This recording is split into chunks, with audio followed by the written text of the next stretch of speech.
Attention all personnel, MASH Matters is now on Patreon. This is really exciting. I've never been on Patreon, and I can't wait until we are officially there. We're there now. You can become a MASH Matters VIP and join a community of supporters who help make this podcast possible. Oh boy. So what do they do? Go to mashmatters.com/support and select your rank. We have 4 tiers with perks, including early access to new episodes, stickers, keychains, autographs, and Jeff, they could even get a private Zoom chat with us where we can talk about MASH. Whoa, I'm shaking in my boots, and I wore boots. Enlist now, select your rank, mashmatters.com/support, and thank you for being our VIP. You are the finest kind. And now, on with the show.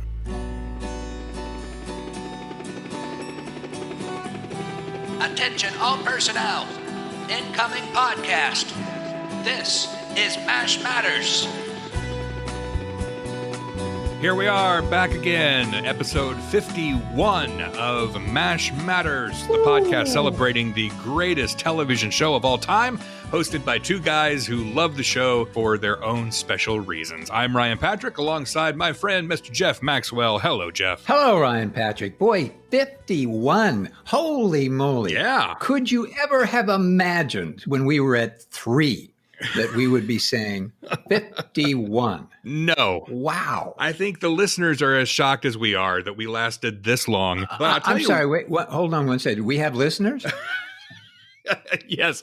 And we're going to list them all by name in this episode. We're here all week, ladies and gentlemen. Have the veal. We have been around for 51 episodes and counting, and one of the main reasons we have lasted as long as we have is because we keep getting great emails and voicemails and Facebook messages and tweets from our listeners with some great questions and comments, and we are going to run through a bunch of them. In fact, Jeff, we did this a few episodes back. We were trying to catch up on some older questions, some older emails that came in. Mm-hmm. And this is another batch of emails that have been languishing in MASH Matters purgatory for many, many months. Some of these go back to our teen years, our teen episodes. Back when we were much younger and more youthful and more energetic. So let me just do a blanket apology to everybody who sent their messages in and then thought we dropped off the face of the earth. And I think we're going to surprise some people, probably some people who don't even remember sending us these messages. Well, that's good. Okay, it's better late than never, they say. That's true. So what do you say? Let's jump in. We have our first message coming in from Brad. And Brad says, "Gentlemen, from the very center of my soul, thank you. I first found MASH as an early teen and watched the final 3 years during its first run. I got it, but I didn't really get it, and I moved on. I rediscovered MASH again in college, where each weeknight it would air at 10:30 p.m.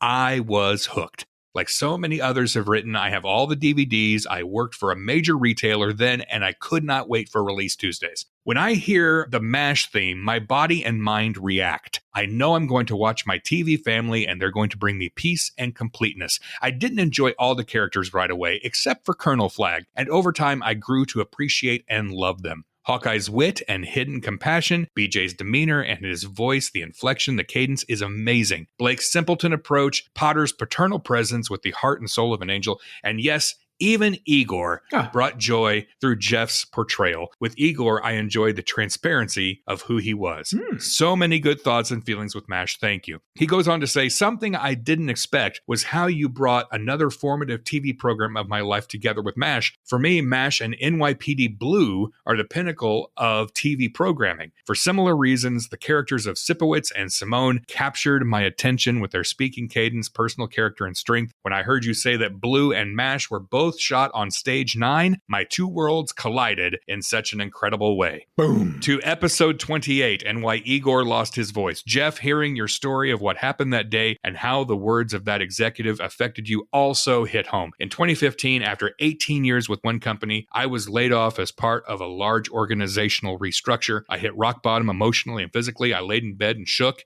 It's not the same, I know, but damn, I had some scary days. Hmm. TV partially saved my life. MASH and the opening theme, NYPD Blue and Emergency, gave me something to hold on to when my life at the time was its darkest. I could ramble for pages and pages. I'll have to think about my favorite episodes and write again. Until that day, I leave you with this. Mr. Maxwell, thank you for your role in my life. Mr. Patrick, thank you for bringing this podcast to the air.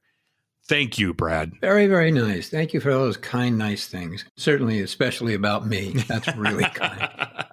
Thank you for writing and sending that to us in the fall of 2018. I'm pretty sure. I have no idea when you sent that to us. And Tristan from Australia writes, okay, I'd said, Ryan, I wasn't going to tell my little story about a koala bear, but I just got to run through it really quickly. I visited Australia and I wanted to pet a koala bear.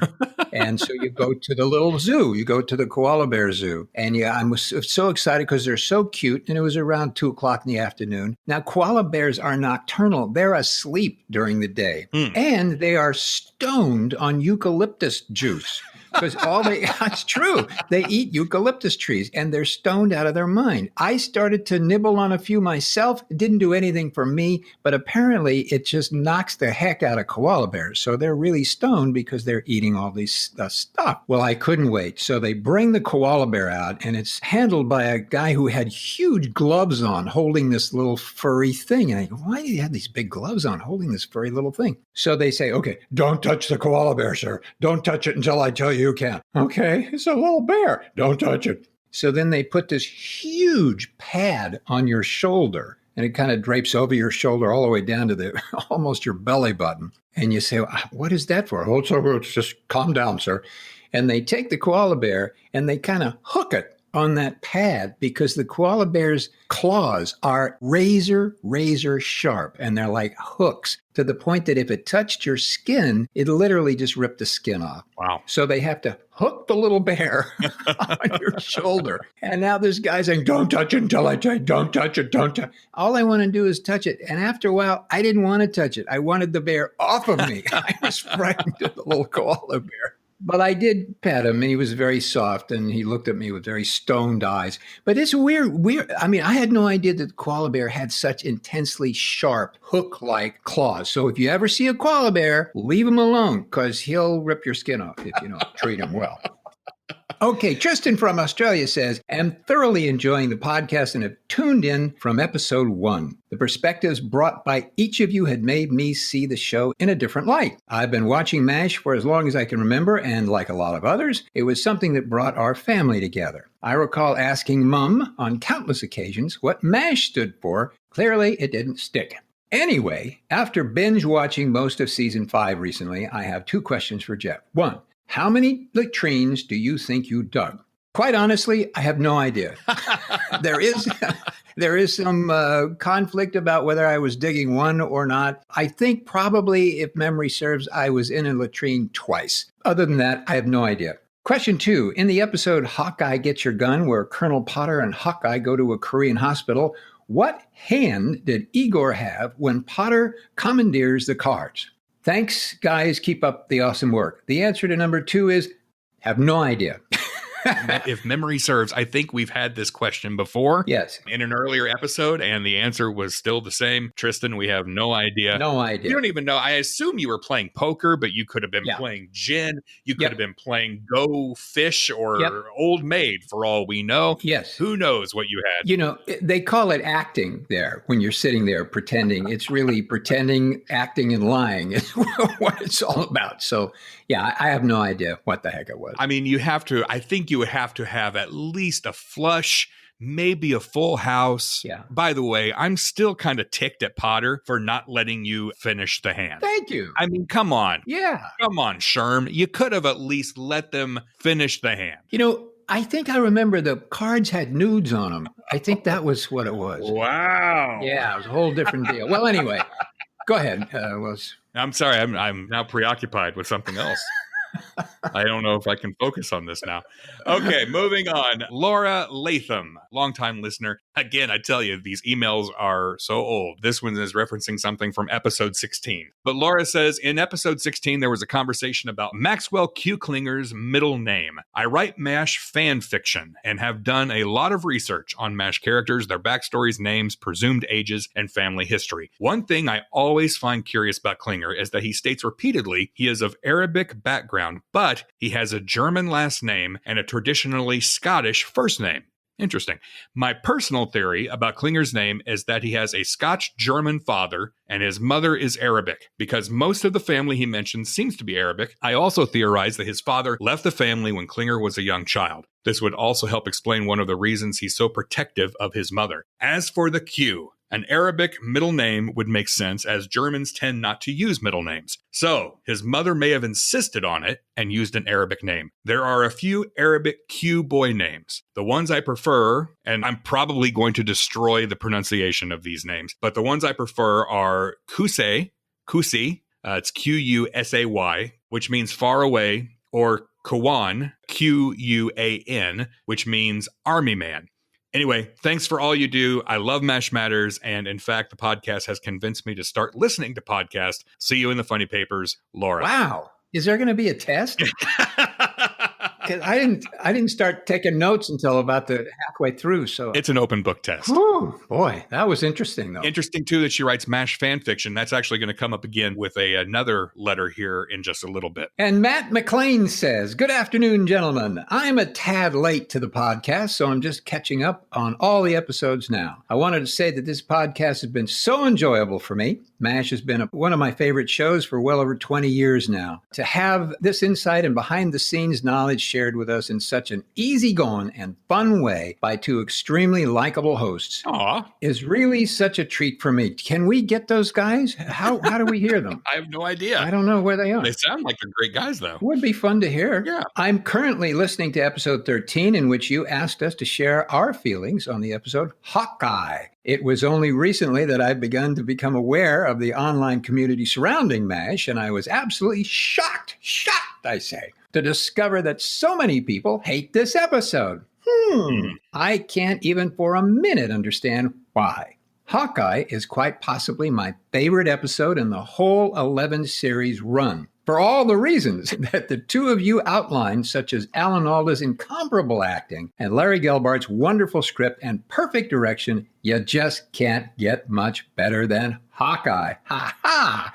On top of all this, it's quite possibly the funniest episode in all of MASH as well. Maybe not.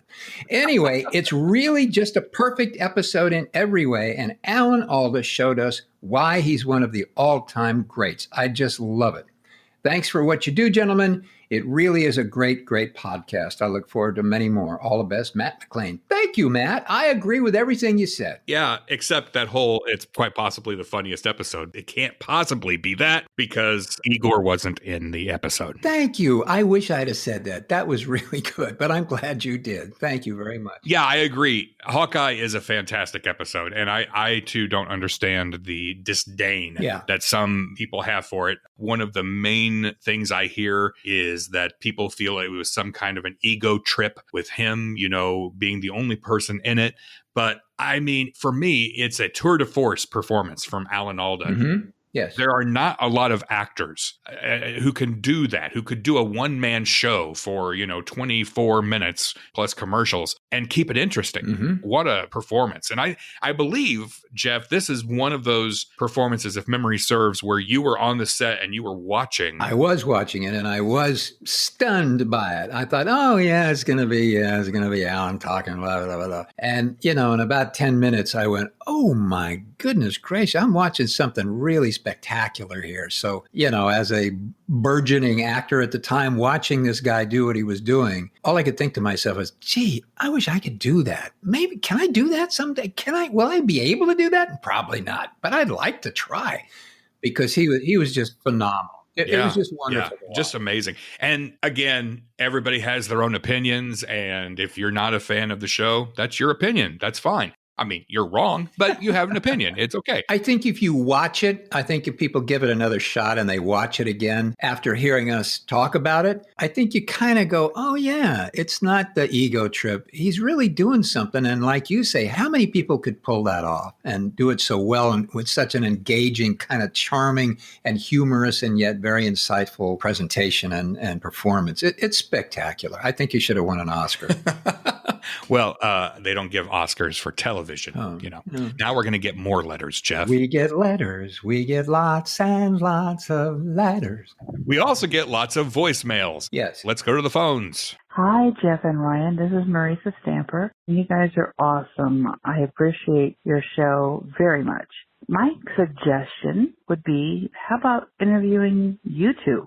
We know a lot about the other MASH characters on the show, and Jeff has shared a lot of information. But how about Ryan? How about the other things that Jeff has done? There's some more information. That would be awesome to hear. Great job, guys. Keep up the good work. You're awesome. Honestly, I think that's not a bad idea. I think we should do that sometime. I think we should interview each other. You think so? Yeah, I do. You really think so? I do. I think it would be fun. I mean, I've had the idea of doing an episode where we talk about, outside of MASH, your other series that you did and the guest appearances you made and some of the work you've done in development of films and TV. I think that would be fascinating. Kind of a Jeff Maxwell, this is your life. As far as myself, there's very little to say. I don't know if there's anything interesting to share about me. Okay, fine. Let's do it that way then.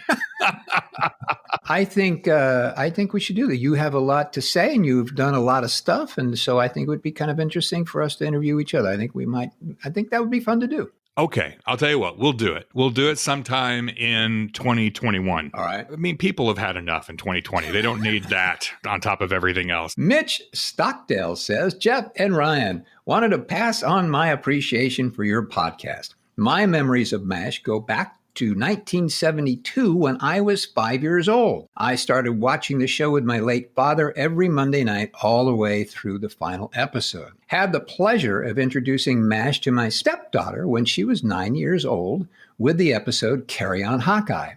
10 years later, she still loves the show, and especially that episode when Hawkeye and Margaret were giving each other the flu shots. We both still love it when Hawkeye is ready to receive his in his tushy. Radar accidentally walks in and says, "Excuse me, I'm sorry." And Hawkeye starts laughing, and Margaret just nails him with that shot. Oh, Margaret, that was fantastic. Continued success with the show. Many thanks, Mitch Stockdale in Newark, Ohio. Thanks, Mitch. It was fun. That was fun. And there is going to be another great Hawkeye and Margaret scene coming up when we discuss our season 5 celebration, which, by the way, Jeff, if all goes as planned, will be our next episode. At long last, we are going to celebrate season 5. So if you haven't already, get us your favorite season 5 episodes. Tell us why you love those episodes. And we may include some of your comments in the next episode of MASH Matters. Very exciting. All right, this next one comes from Moose Martelli. Says, hello, Jeff and Ryan. My name is Moose, and I am a MASHaholic. I'm embarrassed to reveal how many times I've seen every episode of MASH. You shouldn't be embarrassed, Moose. It's okay. But I will say it's the only reason why I keep Hulu. I am old enough to remember the pilot episode, and it was love at first laugh. Secondly, I want to thank you both for this delightful podcast. It's wonderful to hear I'm not the only person with this addiction, nay, obsession for a show that ended so many years ago. Keep up the great work, and we'll keep listening. Well, okay, sounds like a deal. Finally, he says, though I am in the construction field, I love to write. Nothing serious, just some random thoughts amok to keep the old brain box working. I've attached to this email the highlights of a treatment I wrote some time ago. It's a bit long, so I really don't expect you to read this on the podcast. I'm just sharing it with you in hopes you'll enjoy it. Nevertheless, feel free to share it with anyone. John Moose Martelli. Wow. John, what he did in this treatment, it is rather long, so we're not going to read it, but it was his idea of a MASH MASH reunion. And some of the highlights, he does go into the main cast, but he also mentions where some of the secondary cast, where they end up. He says Kelly left nursing to become a grammar school teacher in Hawaii. Rizzo is a proud papa and promotional manager of little baby Bubba, who is now a world famous alligator wrestler. Also, the Pierre Hotel, that is where the big party happened in the episode, The Party. Well, that's where they have the reunion, and the Pierre Hotel manager just happens to be Igor Straminsky. Ah, how about that? Cool. I got class all of a sudden. Yeah, you thought you were going to go back and be a pig farmer after the war. I was prepared for that. I like ribs very much. So thank you, Moose. Another example of fan fiction. And we get a lot of that. We want to thank everybody who has sent us their fan fiction. I know you take a lot of pride in it. There's some fun stuff in there. I have never written fan fiction, but I am in awe of people and their imaginations and the creativity they bring to these characters that we've loved for so many years. So yeah, keep it up. Keep it up. Cool. Very cool. Yep. And from Michael Holly. Michael says, hey, Jeff and Ryan, question for you gentlemen. I know that the cast of MASH actually buried a time capsule on the 20th Century Fox lot after the last scenes were shot. Is it known if the time capsule has been found yet? Love the show. Y'all keep up the amazing work. Thanks, Michael Holly. Well, interesting question. Yes, they did bury a thing. And I'm going to say what I know, and I bet Ryan Patrick knows more than I do about this. But from what I understand is that there was a package buried at 20th Century Fox on the lot. I guess there was some construction work going on at some point, and they hit this thing and dug it up, and it looked like it had something to do with MASH. And somehow they linked it to Alan Alda. And I guess this construction guy contacted Alan Alda and he said, hey, we found this box with all this stuff in it. Do you want it? And to my understanding, he went, nah, that's okay. And that was the end of it, I think. But that was the mythology that I know of. That is the story. Yeah. The final episode that was filmed, not the final episode of the show, but the final episode that was filmed, which was the penultimate episode that aired, was titled As Time Goes By. And the theme of that episode was centered around the MASH crew putting together a time capsule. So after the show wrapped, the cast did decide to bury a real time capsule filled with props from the show. And their hope was that the time capsule would, remain untouched for, 100 years. Well, they didn't tell the studio about it. And 20th Century Fox, almost immediately after the show wrapped, sold the property where it was buried. And so, yeah, like you said, a construction worker digs it up. He finds it. He contacts Alan Alda, says, hey, I've got this. Alan says, keep it. Finders keepers. You found it. Keep it. But according to Alan, the construction worker didn't really seem that impressed with it. So I'd like to take just a moment here and talk one-on-one with this construction worker. Sir, I don't know your name. Maybe it's Biff or Earl, or maybe you have a nickname, or maybe you go by Tank or Chief or something. Or Thor, maybe. Yeah, or Thor. Sir, I want to say this with all due respect. Are you out of your ever-loving mind? Do you know what you have there? And if you still have it, and you don't really want it, give us a call. Yeah. We'll be happy to take that off your hands. Seriously, I would love to know everything that was in that time capsule and what happened to it. So if anybody out there knows the construction worker who found this and has any information about this time capsule, please get in contact with us because we want to hear more about that. Yep. All right, moving on. This one coming from Tony. Ryan and Jeff just found this podcast recently, so questions or comments I make here may have been answered by the time I'm caught up. Like the question I had about why you guys did not like the flying clinger in the pink slippers. You answered it a couple podcasts later. While I agree it was over the top, the reactions of Trapper and Hawkeye, whose makeout sessions were interrupted by the sighting, made it worth it. Also, the music as Klinger soars and the way he kicks his giant feet. If the show had done more of that, yes, it would have been too much. But as a one-off, it is brilliant and hilarious to me. Well, okay. Mm-hmm. He goes on to say, mostly I'm enjoying the podcast, but one huge complaint. When you started playing clips from the show, I was happy. I thought it would be funny to hear a bit of whatever you guys were discussing, but why are you using clips from the laugh track?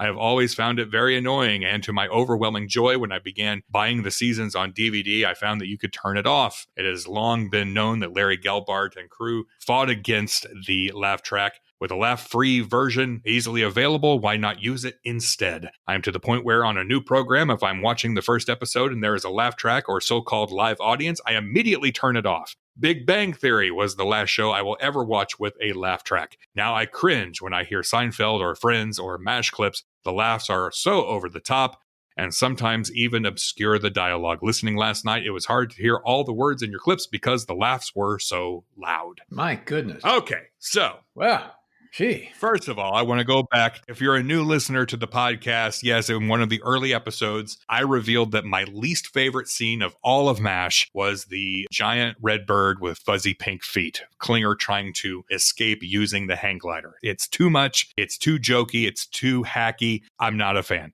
But I know that there are a lot of people out there who love that scene. Again, you're wrong, but I respect your opinion. No, you don't. No, you don't. You don't really. I know you don't. Absolutely not. So the laugh track. Now, I am a huge fan of the DVDs where you can turn off the laugh track. I do love watching the show without the laugh track. When we use clips to highlight some of the scenes we're talking about, why do we use the version with the laugh track? There are a couple of reasons. One, from a production standpoint, it's easier for me to access and record the audio with the laugh track. But secondly, most people, if they don't have the DVDs, everybody else has been exposed to MASH with the laugh track. Love it or hate it, the laugh track is a part of MASH. Part of the familiarity of MASH is the laugh track. From an audio standpoint, hearing the dialogue that you've heard for so long without the laugh track is a bit disconcerting at times. It's a little jarring to hear these familiar sounds, but not hear the familiar laugh track with it. So one of the reasons we include sometimes tracks with the laugh track is because that's how most people have heard and watched MASH for the last 40-something years. Well said. Well said. My quick opinion of laugh tracks is that I don't hate them like a lot of people do. What I really hate, however, is like when a show is a sitcom and it's done in front of a live audience and, a moderately funny or even clunky, not so funny joke is done and the audience goes insanely crazy and that makes me sick. And, they sweeten the laughs. Mm-hmm. They really overdo it. And that's embarrassing and kind of humiliating to hear that because you want to go, do you really think I'm stupid as an audience?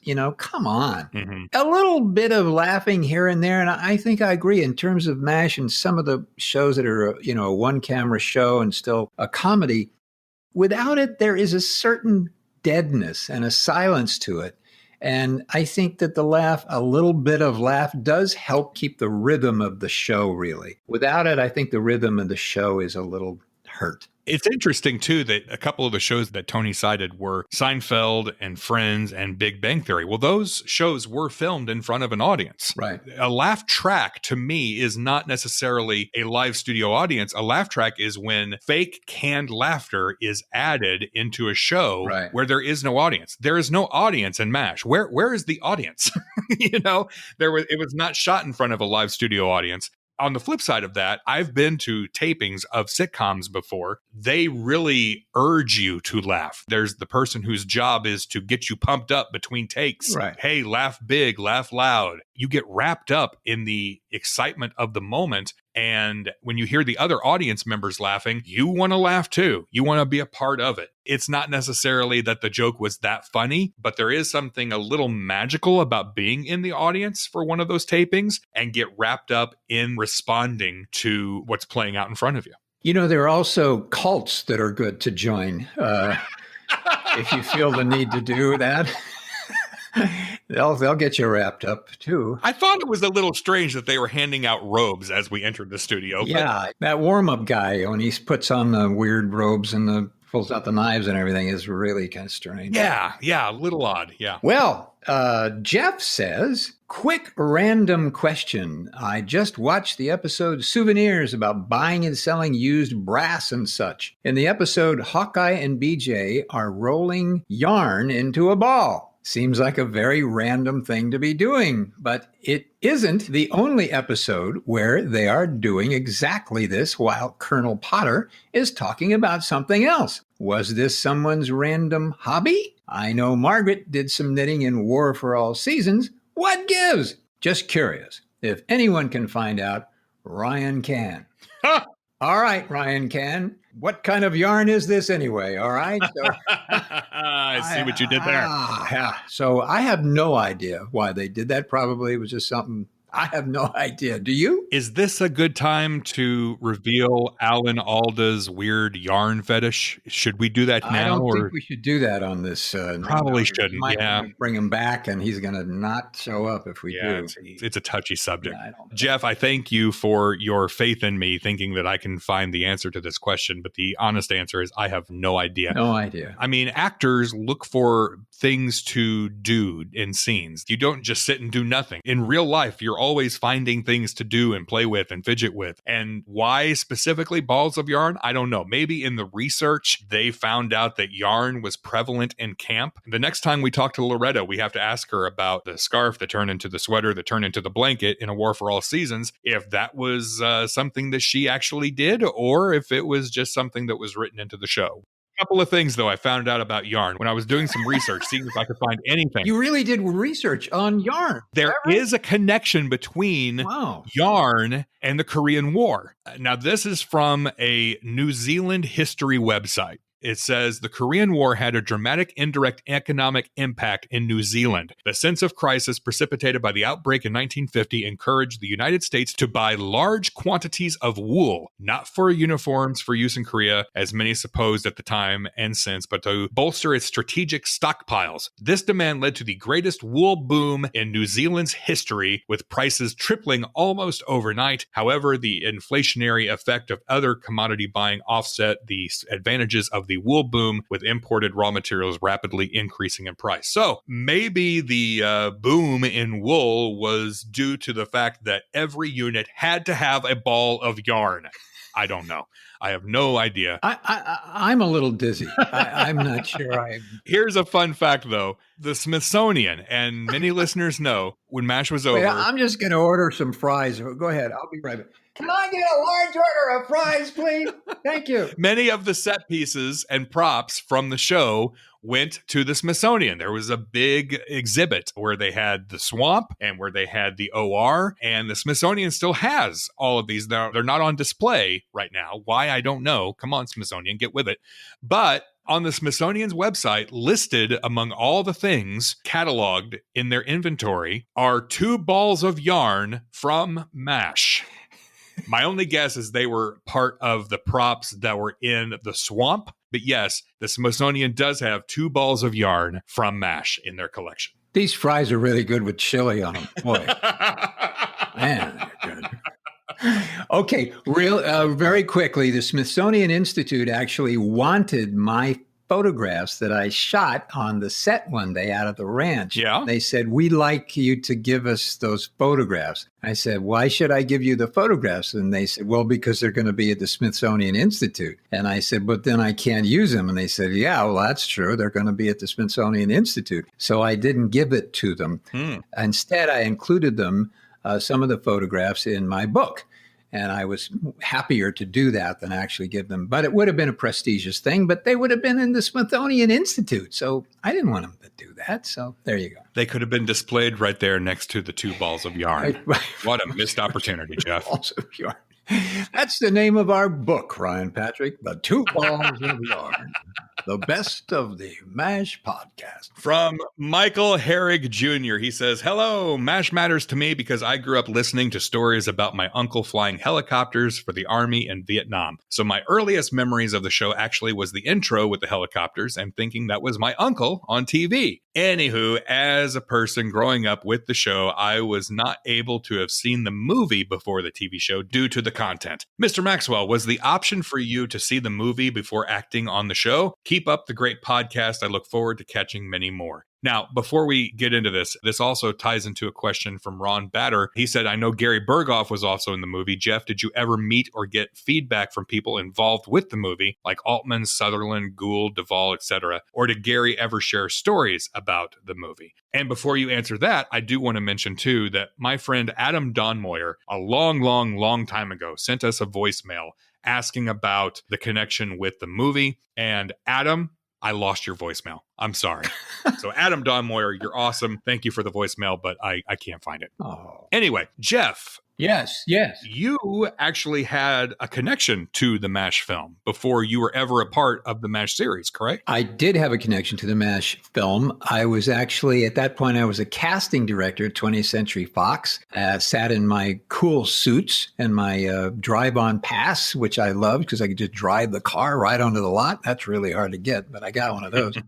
So I cast some of the smaller roles in the movie. So wherever you saw some of the smaller folks come on, I was part of that process in casting those people for it. So that's an odd thing that happened to me, that I was part of that. And then umpteen years later, boom, there I am on the actual television version of it. So that's kind of fun. Really cool. When you were doing casting for the movie, did you have any contact with Robert Altman or any of the other people in the movie? No. Okay. No, we weren't really connected with them. We were just in an office. Mm-hmm. And so they'd say, we need this type. And so we'd get a few people in and talk to them and cast one of them. And then they would go off to do the part. So no, we didn't really have any close contact with anybody at all. Was there ever any talk on the set about the movie? I was never a part of any of those conversations. They may have happened occasionally. I know Robert Altman did not like the television show. He thought that the character of Hawkeye was very, quote, too liberal, and he didn't like the way the show was really done. So there was some animosity from his end. I don't know whether it went back the other way. I suppose if you hear somebody doesn't like you or doesn't like what you're doing, you probably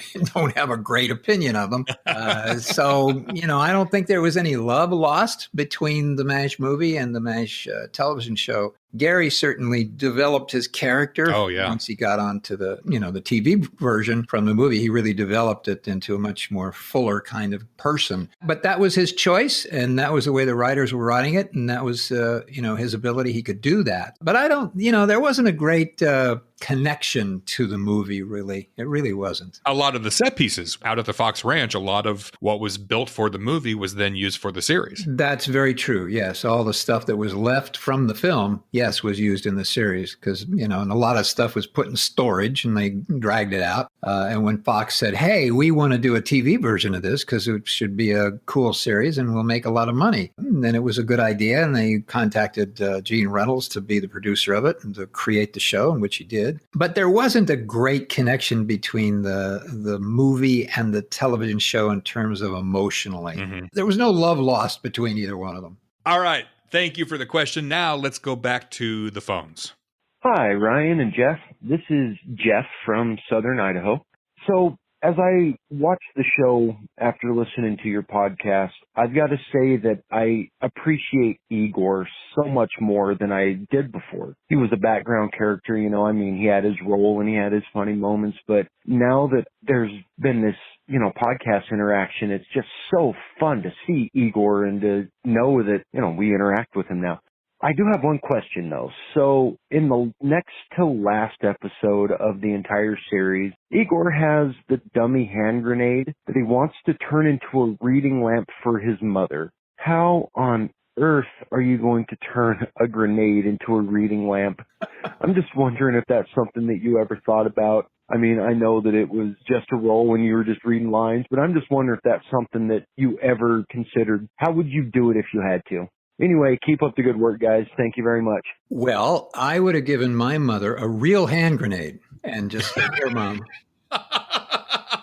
turn the light on. What happened? We need to explore Igor's relationship with his mother. Yeah, That's what we need to do right now. Might be good. I did Google how to turn a grenade into a lamp. Wait a minute. I got to order some more fries. Hey, Marty! Now, I don't know if I should be sad or thankful that I really didn't find any good results. Now, there are some lamps out there that have been made. Be careful here. No. Be careful. No, really. There are some grenade lamps, so it's like a base and then there's a grenade and then there's a shade on it and it's a lamp. Sure. I've also seen how people have taken old grenades and they've hollowed them out and they've turned them into essentially like a little oil lamp. So it's kind of like the little citronella, lamps that you put out on your patio, except that instead of a little tin, it is a grenade with the flame coming out the top. So I suppose either one of those could work. If anybody out there has ever turned a hand grenade into a reading lamp, please let us know. Send us pictures. We'll put it on our Facebook and Twitter. Or have you ever turned a reading lamp into a hand grenade and used that as a weapon to protect yourself? What the heck? I actually thought, I kind of remember this now. I kind of thought it was sort of creative of Igor to want to do that on some weird level. He had this thing and he could do it and they wanted to send it to his mother. And, it's kind of a funny thing to do. Send your mother a hand grenade that lights up. I think we're onto something, though. Maybe Igor and his mother had a very contentious relationship. And perhaps he was making this into a reading lamp for his mom, not as a gift, but as a threat. I'm just saying. Kind of a Freudian lamp. Yeah. It could be. Wait, let me Google how to make a Freudian lamp. Yeah, I don't see anything there either. Well, yeah. So did we answer his question? Oh, I don't think we've effectively answered anybody's question today, really. We've just rambled on and on about yarn and reading lamps till we lull our listeners to sleep and they forget about ever listening to this podcast. Oh, goodness gracious. Well, I have a letter here I thought I'd just read a little bit of. And it's not an email, but it was a letter that I got. And I just want to share a little bit of it. And it's from a Mr. Aaron Gilson. I won't read the whole thing, but I'll read just a little part of it. First, I want to thank you and Mr. Patrick for your superb podcast, MASH Matters. Coming across your podcast only recently reawakened my passion for a series that I discovered by accident as a 12-year-old.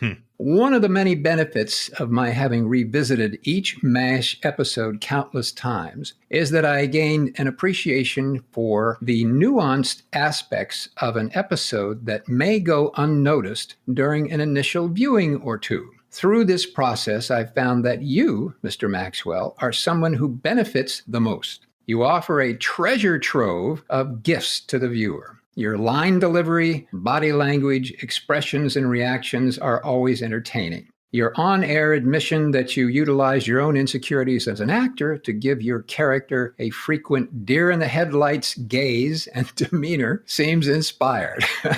It makes perfect sense that Igor naturally would be anxious when in an uncertain and intimidating, dangerous environment. For me, insights like this are the most gratifying aspect of your podcast.